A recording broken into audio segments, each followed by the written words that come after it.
Pilipinas, mayong buntag. Ito na naman. Ipagpatuloy natin yung video kahapon nga hindi na tapos. Tapos, ito ngayon, ipagpatuloy ko yung paano magbutas, magtanggal sa outer sa bearing nga na dugmok. Okay, bago yan, may buntag og thank you sa mga viewers. Maraming salamat po. Kaya mabuhay. Welcome to my YouTube channel. Okay, subscribe at saka yan po. Subscribe at saka yan po. Naman sa button. So okay, di ba? Like and comment. Okay, ito na. Palala lang po sa mga lahat ng senior citizen. Ito na ang gawin nyo. Huwag kayong magtikong-kong. Talagang mag-exercise kayo para dumalo yung dugo. Okay, ito na. Ipagpatuloy natin yung part 4. Part 4 ito. Okay, ito na. Nino itong tanggalon ang kuha na to sa outer nga nabilin kinabuak yung bearing. So, hub ni siya delikado manig pugsog dok-dok. So, ato na ning gamit ag-adiya. Welding na itong kilid na duha ka welding para natay masunsunan mandok-dok na to siya kayo. Dok-dogo na ni magpugos nga way doktukanan posible na nga mabuak ang hub niya. Aloy biya na.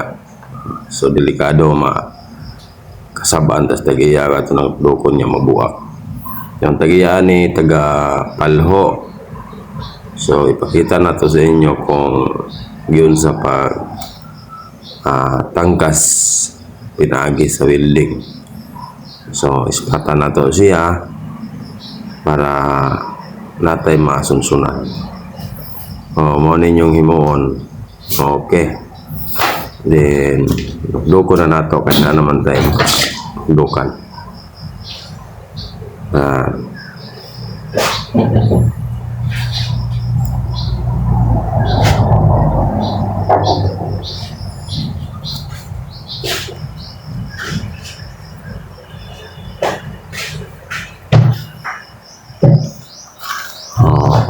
Kining usa side wheel ni pwede nindukdukon kay kuan man siya kanang bakal, pero kay wali kay mandukdukan kay wa man siya hindi mao nga kuan kilid kanto may kanto.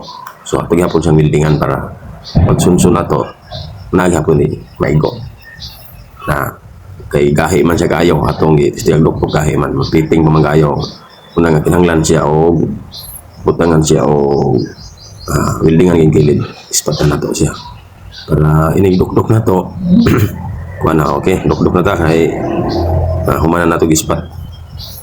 So para sa mga wapagkahibaw gusto ang pagtangkas ng bearing nga ang outer na habilin nakaprag nga nabilin ng outer di makuha lisod mga kayo tangkason. So inaniyon na ninyo. Okay, tangkas na.